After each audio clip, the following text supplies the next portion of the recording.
ठीक है, तो चलो इन्फोसिस लिमिटेड की कमाल की ग्रोथ स्टोरी पर बात करते हैं, जो इंडिया की सबसे आइकॉनिक आईटी कंपनियों में से एक है।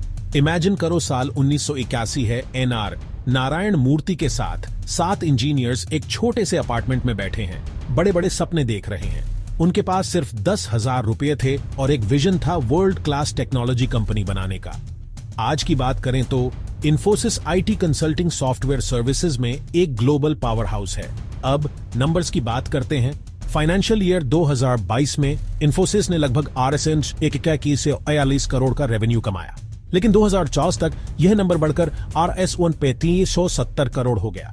यह सिर्फ ग्रोथ नहीं है, यह रॉकेट फ्यूल्ड एक्सपेंशन है। और यह सिर्फ रेवेन्यू नहीं है, उनका नेट प्रॉफिट FY 22 में RS 240 करोड़ से बढ़कर FY 24 में RS 223 करोड़ हो गया। EBITDA FY 22 में RS 380 करोड़ से बढ़कर FY 24 में RS 135 करोड़ हो गया। ये नंबर्स सिर्फ अच्छे नहीं हैं, ये ऐसी स्टैट्स हैं जो इन्वेस्टर्स को ध्यान देने पर मजबूर कर देती हैं। लेकिन इस सक्सेस के पीछे क्या है? चलो उनकी स्ट्रैटेजी को ब्रेक डाउन करते हैं। सबसे पहले इन्फोसिस एक ग्लोबल डिलीवरी मॉडल का इस्तेमाल करती है।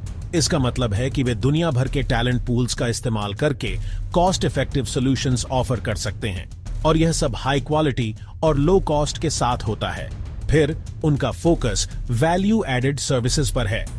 इन्फोसिस सिर्फ कोड नहीं लिख रही है, वे सॉफ्टवेयर डेवलपमेंट प्रोजेक्ट्स की शुरुआत से ही शामिल होते हैं। क्लाइंट्स के साथ अर्ली पार्टनरशिप करके वे सिर्फ सॉल्यूशंस डिलीवर नहीं करते, बल्कि उन्हें शेप करने में भी मदद करते हैं। और PSPD मॉडल को मत भूलना। प्रिडिक्टेबल, सस्टेनेबल, प्रॉफिटेबल, डी रिस्क्ड, यह सब रेवेन्यू को और प्रिडिक्टेबल बनाने, प्रॉफिट्स को और स्टेबल करने और रिस्क्स को मैनेज करना आसान बनाने के बारे में है।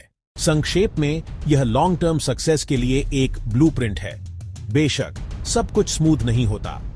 इन्फोसिस को इंडियन और ग्लोबल आईटी जायंट्स दोनों से इंटेंस कंपटीशन का सामना करना पड़ता है, और ग्लोबल इकोनॉमिक अनसर्टेनिटी हमेशा मंडराती रहती है। आईटी सर्विसेज की डिमांड अनप्रेडिक्टेबल हो सकती है, लेकिन बात यह है चैलेंजेस अपॉर्चुनिटीज भी लाते हैं। इन्फोसिस की डाइवर्स सर्विसेज और स्ट्रॉन्ग ग्लोबल प्रेजेंस उसे अडेप्ट और थ्राइव करने के लिए एक बेहतरीन जगह पर रखती है, चाहे मार्केट उन्हें कुछ भी दे। तो बॉटम लाइन क्या है? इन्फोसिस सिर्फ सर्वाइव नहीं कर रही है, वह थ्राइव कर रही है। अपने सॉलिड फाइनेंशियल्स, क्लियर स्ट्रैटेजीज और ग्लोबल रीच के साथ इन्फोसिस टेक वर्ल्ड में एक लीडर के रूप में खड़ी है। आईटी के फ्यूचर को देखने वाले किसी भी व्यक्ति के लिए यह निश्चित रूप से एक कंपनी है जिस पर नजर रखनी चाहिए।